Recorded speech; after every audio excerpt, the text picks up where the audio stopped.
I'm Shaun Haney, and this is RealAg on the Weekend.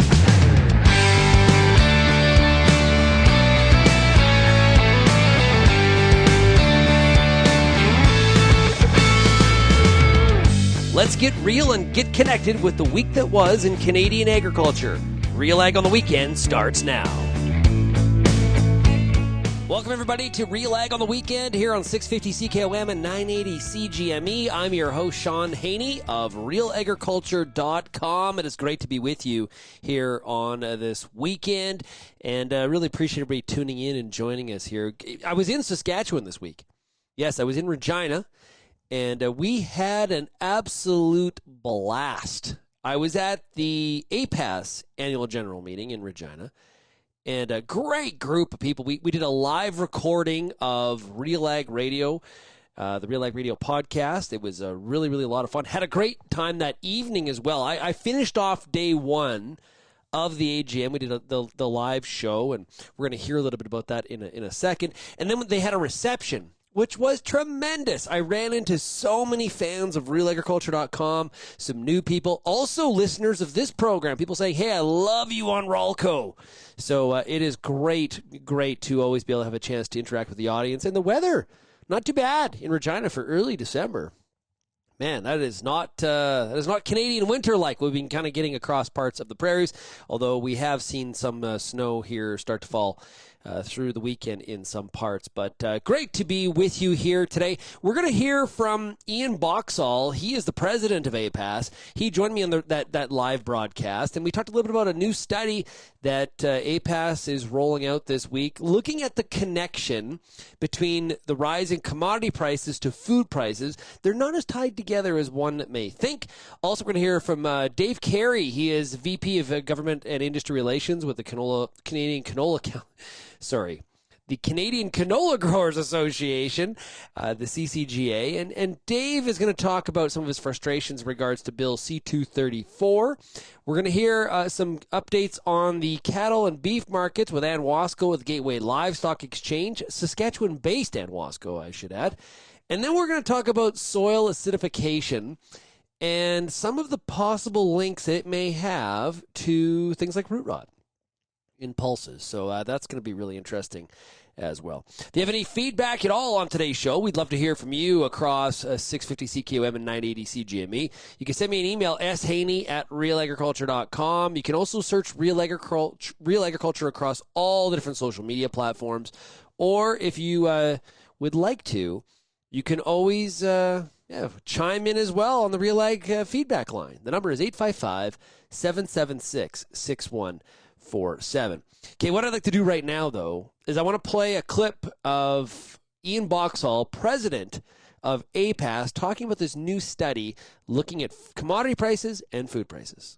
Okay, I want to hit on the report. Kevin Greer was here, I think, earlier, talking about the report that APAS commissioned in regards to looking at what farmers are paid for commodities. I think it was 8 commodities you picked out, and how those prices in relation to the escalation of food prices. Why did you commission that report? So this came out of a resolution at our AGM a couple years ago when we started to see commodity prices go up and the price of food go up at their store shelf.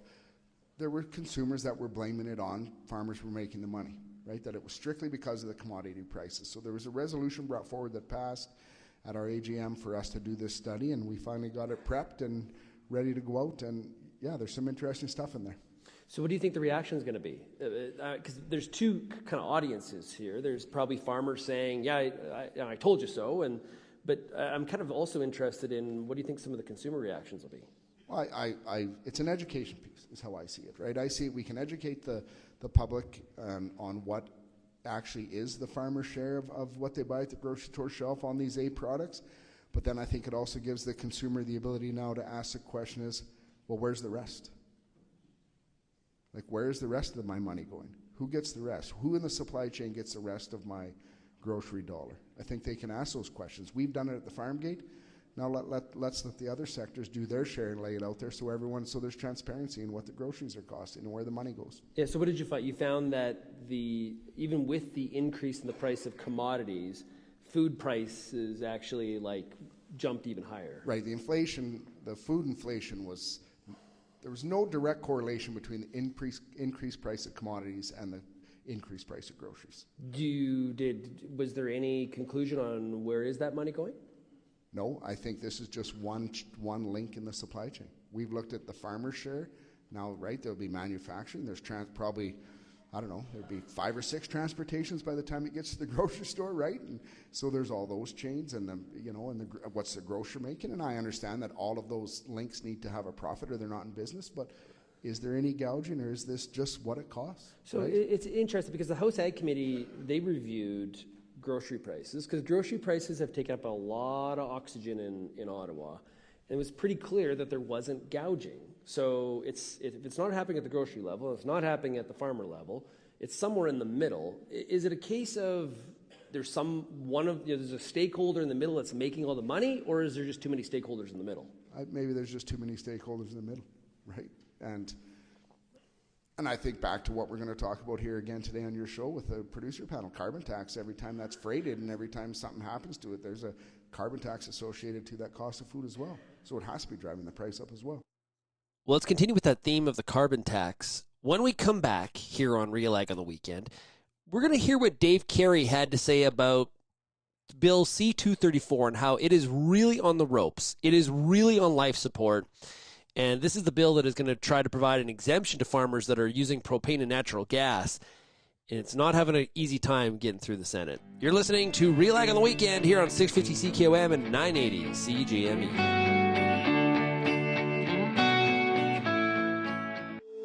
If you're involved in the agriculture industry, it's important to stay informed on all the latest issues affecting your business. At RealAgriculture.com, we offer fast, reliable news, information, and insights to help you keep on top of all of the latest in Canadian agriculture. Visit RealAgriculture.com and sign up for our free daily newsletter covering everything from news, agronomy, animal agriculture, and much more. Visit RealAgriculture.com/subscribe today. You know, there's a reason we call it the Corn School. Videos on everything from planter setup, weed control, field trial results, yield strategies, and so much more. The Corn School on RealAgriculture.com has the information and advice you need to help you succeed. Brought to you by Pride Seeds and BASF, Corn School episodes are available at cornschool.com, from realagriculture.com, or as a podcast from your favorite streaming service. Download the latest podcast today.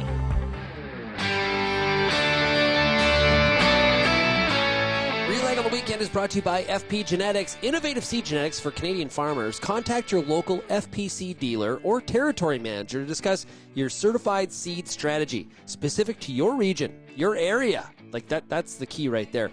Visit fpgenetics.ca today. fpgenetics.ca.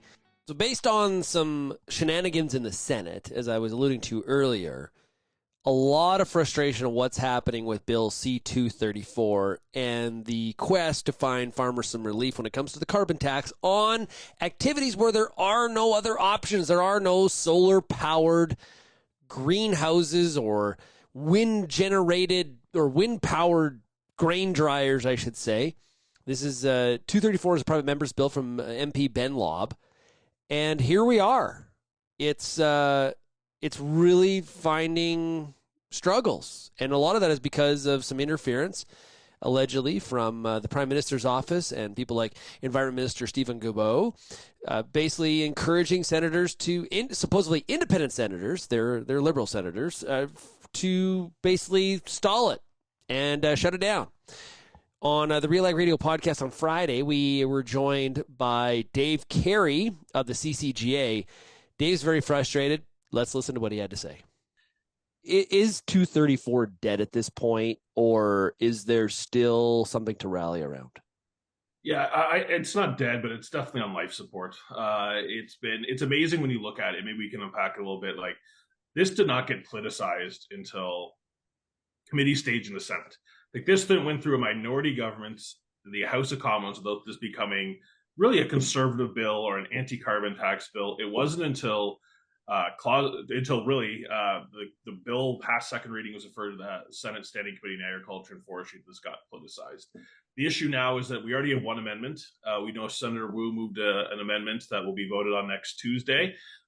Again, these are all amendments that have already been debated in both the House of Commons Agriculture Committee, the Senate Agriculture Committee. The Senate as a whole did defeat Delphon's amendment the first time. Then he reintroduced it, and we lost by one vote the second time.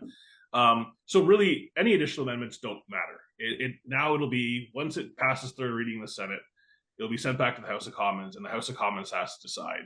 The problem with that is that it gets treated, it goes to the bottom of the order of precedence. So that means that it takes a long time to sort of come back up. So there's a lot of things that we can do to trade that place back up, which I'm confident it will be. But given how much political capital this government has put into defeating this bill, very concerned that this is going to sort of languish in the House of Commons and will never kind of fully be dealt with. And it's unfortunate because they're playing politics with farmers. Yeah, definitely testing the resolve of even the strongest supporters of 234, I would imagine. Kelvin, you've been covering this story day to day. Questions for Dave?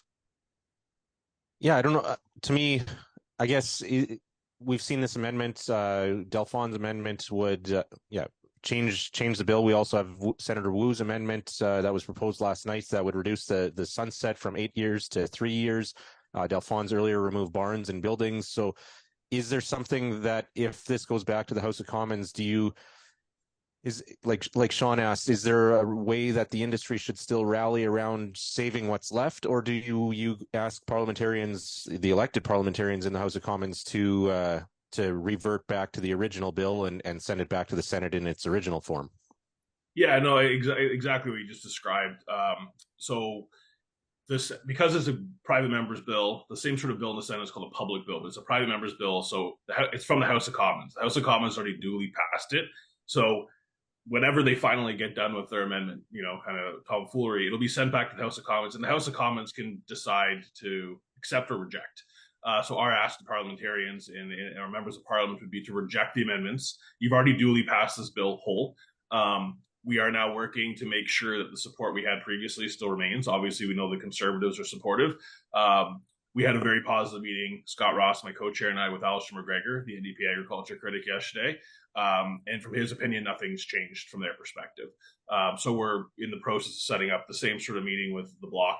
And we are meeting with some Liberals that we know are supportive of the bill next week as well. All we're trying to do is make sure that, because it's become so politicized, that if there is the opportunity for the House of Commons to revisit this bill, that they look at the bill based on its merits and not the politicization that's happened in both the House and Senate. So yeah, when we get to that point, it'll be about asking members of Parliament to support it. Again, parliamentarians in the House would have to reverse their previous position for us to not have to support it. And there potentially could be a few more Liberals that support it too, because we all seen the polls. And if I was a rural MP from any party, I would certainly be concerned with not supporting this legitimate piece of legislation. Seems like a pretty easy piece of legislation to support. I mean, there's a sunset clause of 8 years. We're not writing something in concrete that we're going to say, look at circa 2023 for the next couple hundred years, Lindsay. Lindsay, questions for Dave? So, yeah, on the politicizing side, I guess, I think one of the most unfortunate things with this is that realistically, I think part of the reason it's been so politicized is because of the Atlantic Canada carve out for heating oil, which is, so I guess my question to you, Dave, is in the conversations that you're having with, MPs, senators, these sorts of things, and on the lobbying side, is there a recognition within, the House that this was in the works long before? As far as do some of the senators understand that this isn't an add-on to the Atlantic Canada carve-out? This was in the works long before? I'd say most do. Again, and what's really frustrating is that I'm confident that if this bill in its original form was put in front of the entire Senate, and the entire Senate actually deigned to show up and actually be in the red chamber, that we have the votes to support the bill. So it's incredibly frustrating, and I think most members of Parliament, they understand fully, like, because they already went through this, they voted on it. Senators, for oftentimes, like, they don't really start dealing with things until it's referred to them, and I get it. That makes sense. They don't necessarily track the House of Commons that closely. So I'd say most senators understand that. You have the ideologues, that they're the ones that are being obstructionists, the ones that are putting up what it really amount to procedural amendments. Like, none of this is about the merit. Senator Dalphon, Senator Wu, Senator Monsian. Senator Monsian introduced an amendment and then on the record said she didn't have any information about the bill, and yet she knew enough to propose an amendment to remove the ordering council provision on a sunset clause. And Senator Monsian refused to meet with ACA. Her office confirmed a week and a half ago that they will never meet with us. They will never honor a meeting with us. Senator Monsian was set to meet with the Canola Growers Board of Directors, Farmer Board. She canceled the day before. So we're seeing that some senators don't want information, and that leads to the idea that, like, this is not what happened in the Senate. Was not organic. It wasn't a couple environmentally focused senators that went to bat on this. In 2014, when Trudeau was the leader of the opposition, he removed the Liberal senators from caucus. And he got some points for that, for sure, at the time. There's the perennial discussions around reform or abolish the Senate come up. They were happening at that time, and he got some great media coverage for a month or two after doing that. But the hypocrisy is that he still has a government representative office in the Senate, the GRO, which is led by Senator Gold and Senator Labakane-Benson. As soon as this bill got referred to the Senate Agriculture Committee, and both the House and Senate Agriculture Committees are usually the most constructive, least partisan committees that you have in either place. They work well together. It's about farming. It's about agriculture. This is not the trade committee or the finance committee where the politics of the day tend to play out. Senator Wu and Senator Dalphon, downtown Montreal, downtown Vancouver, made themselves members of that committee when 234 was referred to it. Clearly, again, this doesn't look like things that happen organically. And then I think really where the politicization really started was that during clause by clause, the deputy leader of the governments represented in the Senate, Senator Labakane-Benson from Alberta, appeared only for clause by clause to vote in favor of all the amendments. She didn't hear one piece of testimony, did not meet with anyone about it. The GRO takes its orders from the PMO. So the idea that there has not been direct political interference in this is simply laughable. There has been. And the fact that when there was motions to adjourn continuously, and there was a lot of questions around points of privilege and senators being bullied. And again, that's up for them to deal with. And the speaker has dealt with that, I believe. When they adjourned, the prime minister then swore in 5 new senators. So, like, this is intentional to delay and obfuscate the bill. The politics at play in the Senate are very real. They're just not as overt as they are in the House of Commons. So that feels sorry, but that feels a little overt. No, it feels a little overt. This is not conspiracy theory stuff. These are facts. Exactly what happened. Yeah, you're not exactly. Even say that you're appointing independent senators when one of them ran for the Liberals 3 or 4 times federally and lost. Mm-hmm. I'm sorry, but either they're like, the Conservatives just own that their senators are partisan, right? And at least then you know where they're going to go. It's predictable. You can work with them as a party. Having Liberal senators that wear a different name tag or identify a different group, I find it to be quite hypocritical. And I think hypocrisy is what drives Canadians the most nuts about politics, right? It's not the whatever, it's the hypocrisy. Do as I say, not as I do, sort of thing. So, Delvin? Environment Minister Stephen Guilbeault also admitted to having talked to some of the senators as well, right, about this policy? Yeah, our board was in town. The Canola Growers Board was in town November 7th for our annual lobby day, and we left the Senate office. One of our teams left the Senate office, or I guess when they entered the Senate office, the senator told us that Minister Guilbeault had just called them. So again, and we understand Minister Guilbeault and Minister Wilkinson. There's been talk in the House that the Prime Minister picked up the phone. I don't know. But I know Senator Gold, Senator Labakane-Benson, the Prime Minister's office are certainly calling senators. They did the same thing with Larry Maguire's bill, but this has become a proxy for the next election. So they're doing it with much more fervor. Like, I've never seen this amount of political capital spent on a private member's bill from either the government of the day or the official opposition, right? The House stuff was supposed to be done, and now it's entirely back in the House of Commons, sort of partisan bubble. That was Dave Carey of the Canadian Canola Growers Association summing up what's happened this week with Bill C-234. If you want to hear that entire discussion, go to RealAgRadio.com or down the Real Ag Radio podcast, wherever you get your podcast. Okay, when we come back on Real Ag on the weekend, we're going to hear from Saskatchewan's own and Wasko, the Gateway Livestock Exchange. We're talking cattle markets right after this. You're listening to Real Ag on the weekend, 650 CKOM and 980 CGM.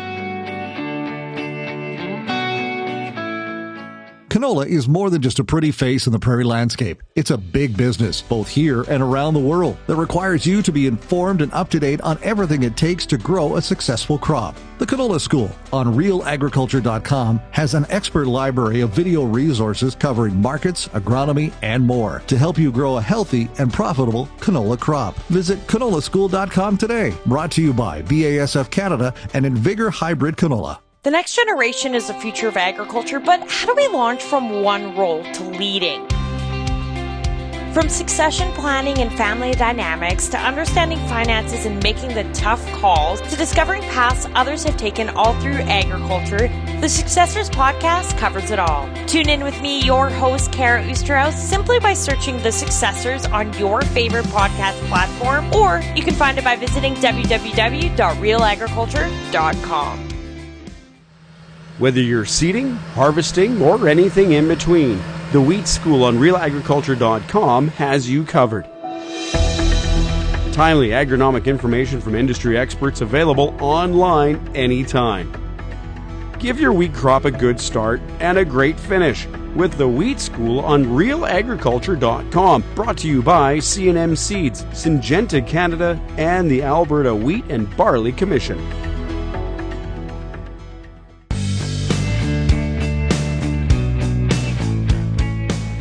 Nutrient efficiency is rooted in your soil. Harness those nutrients with fertility services from Farmer's Edge, giving you access to our cutting-edge soil testing laboratory for highly accurate and timely analysis of your fields. Find out more by going to farmersedge.ca/laboratory.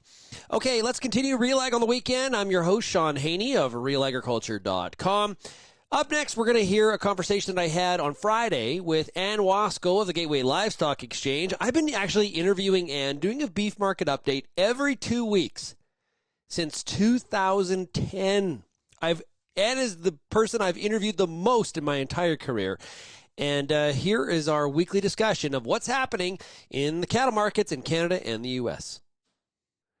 Yeah, it's been a tough go here, really, since the markets peaked back in September. And so now that we're in December, it's feeling long in the tooth. But we ran the market up so much in the first half of this year. I guess we're certainly paying the price, if you will, today. But markets again this week were down in terms of fat cattle markets on both sides of the border. So let's start in the U.S. in the south, Texas, Kansas, 170 to 171. That's 3 to 4 lower than last week.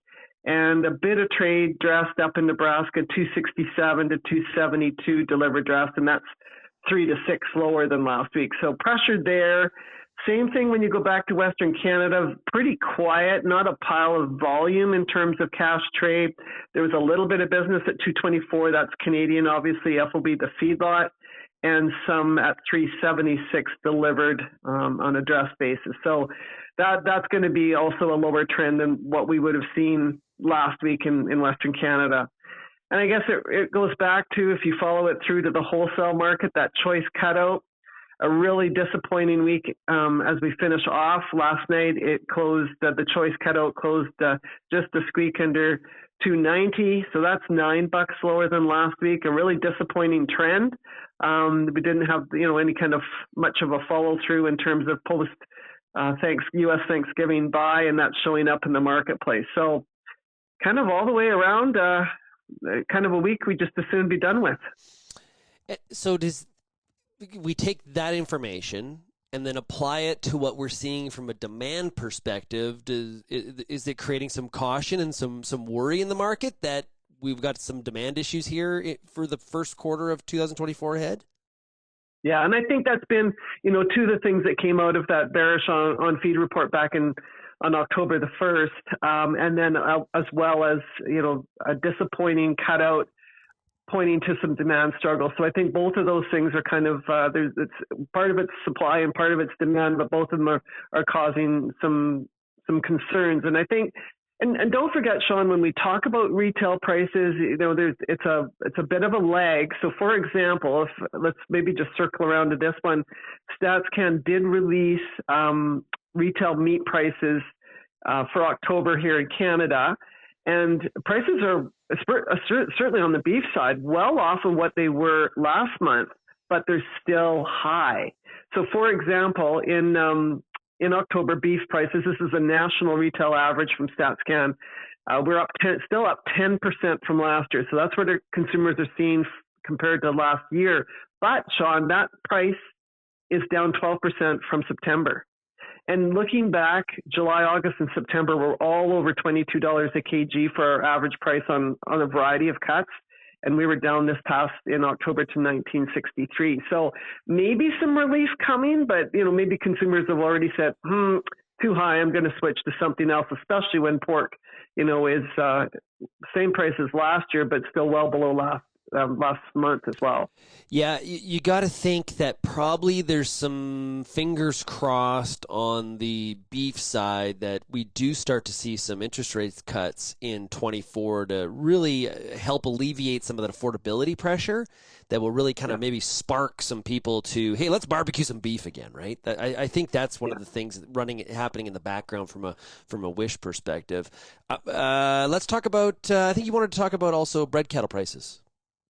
Yeah, a couple of things. So on just to kind of finish off, we're getting close to the end of 23. It does look like Canada's cow kill is going to end up pretty close to 10% larger than last year. So remember, our herd gets smaller. So when we kill more, that's pretty obvious what's going on there in terms of overall a smaller cow herd, which we'll talk about next year. But I do think for those, that were maybe forced to cull a few more cows than they were hoping, it is showing up as some, the bred cattle sales that we are seeing in Western Canada are showing up with some good prices on the good quality bred stock.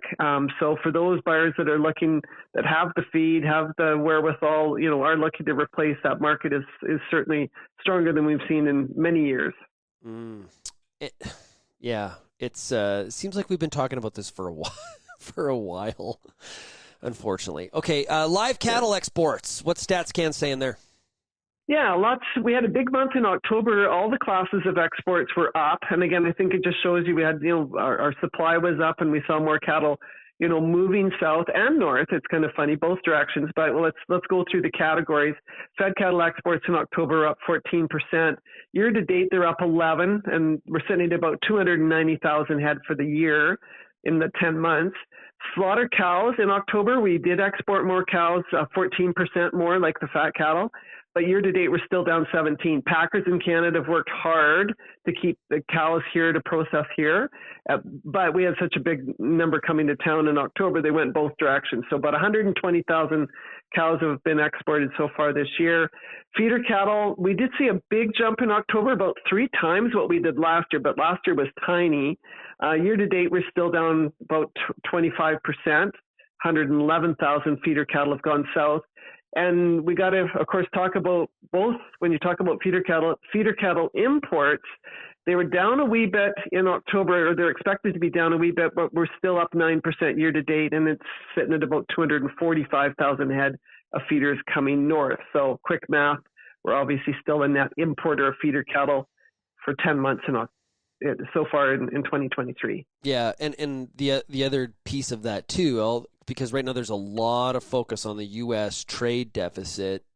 Canada, strong purchaser of U.S. beef, period, and always has been. So there's a lot of trade going both ways. You just can't focus on one number and jump to conclusions. Exactly. Yeah, they're a customer, and we're in their top tier in terms of their biggest customers for beef. Yeah, back to the argument of the integrated market for sure. Okay, and have yourself a great weekend, and we'll talk to you in a couple weeks. Okay, thanks, Shaun. Talk soon. That was Ann Wasko of the Gateway Livestock Exchange, giving us a bit of an update there on what's happening in the cattle market. Boy, it's some real concern about some of the demand right now, because affordability is a big issue, especially when you compare to some of the other proteins like pork, for example. Beef is relatively expensive, and you would think, as a more of a luxury good, that it's going to people be a little bit more concerned, a little bit more sensitive to what the price is at this time where there's so much focus on affordability. And this is where there's the domestic market, but there also is the importance of the export market on some of our beef as well. So lots to talk about as we enter 2024 when it comes to the cattle and beef markets. Okay, let's take a break. When we come back, we're going to talk a little bit about root rot and aphanomyces in pulses and what the soil pH may have to do with it. You're listening to RealAg on the Weekend here on 650 CKOM and 980 CGME.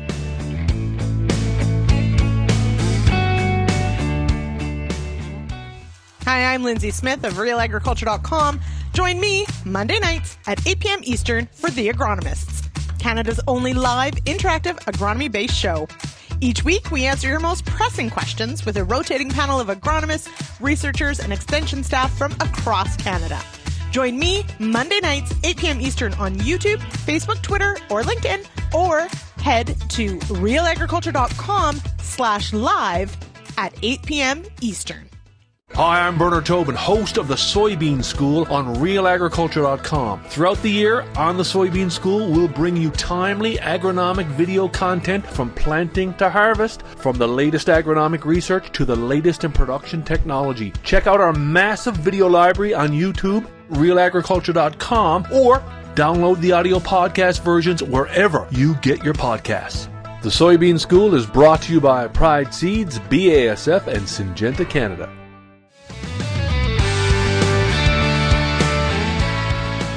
Sask Canola is excited to announce the launch of its new communication platform, an interactive texting service. Farmers who subscribe can expect to receive a weekly oilseeds market report, weekly canola production newsletter, plus event notices and urgent news/alerts. To subscribe, text keyword Sask Canola, that's SASKCANOLA,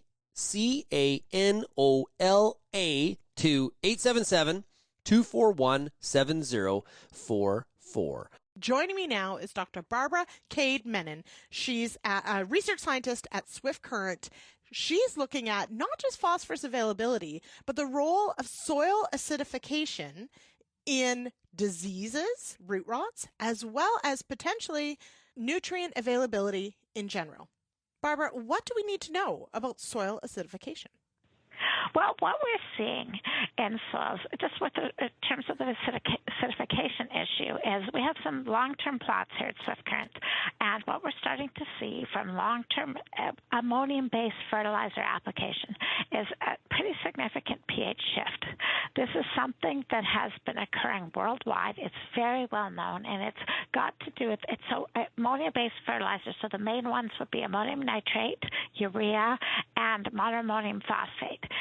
But it's the amount of it's either if you're adding high amounts of those fertilizers, which of course we've now bred some crops that take very high amounts of those fertilizers, or it's long term.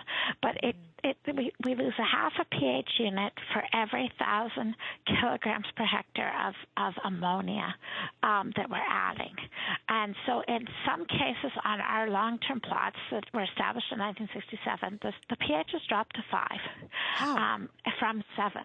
Yeah. And what happens is we're starting to see an increase in exchangeable aluminum. And exchangeable aluminum is a bad thing because it causes disease, particularly in crops like wheat. We're also seeing connected to that shifts in the soil microbial population, and that can cause incidences of disease organisms. I don't study clubroot, but I know that there's some suggestion that it's related to pH. Mm-hmm. We know I'm working with a root rot specialist, pulse root rot specialist, they're looking at liming to try to alleviate root rot, and we've seen a pH connection as well to that. The other thing it does from a phosphorus perspective is it affects how available phosphorus is, because phosphorus in a neutral pH, so phosphorus is most available at pH 6.5. And so most soils on the prairies, phosphorus is fairly available unless you have really, really high pH soils like some areas in Manitoba. But as the pH drops, instead of calcium being the main thing that's controlling it, we get iron, aluminum, and they will bind phosphorus much more tightly. Mm-hmm. And that has the potential to change phosphorus fertilizer use efficiency. You may have blown my mind a little bit because I hear the term of soil acidification coming up much more often than perhaps even 5 years ago, really. And, so I'm now based in Ontario, and liming is a pretty common practice because the soils are, generally speaking, lower pH. So it's a pretty common practice. Yeah. But on the prairies, it is quite rare. Like, how rare is the discussion of even liming at all? That what we have, Saskatchewan is the only province that does not have any mandated lime requirements or any practices for how to do it. Mm-hmm. And so one of the things I was given some funding for this year from SaskPouse and the ADF is to look at liming and looking at how to apply it and what to do. Mm-hmm. The main concern, of course, is that our fields are large compared to, say, smaller fields in Saskatchewan or in Ontario, although that's not to say they don't also have larger farms. But what we're also finding is that the issue is at the surface. It's where you're putting the fertilizer, and it's made worse under zero-till. So if you're applying your fertilizer in the top 10 centimeters, so, top 2 to 3 inches, under zero-till, it sits there. And so what you'll have is this really intensive acidification that disappears as you drop below about 20 centimeters or 6 inches or so in the soil.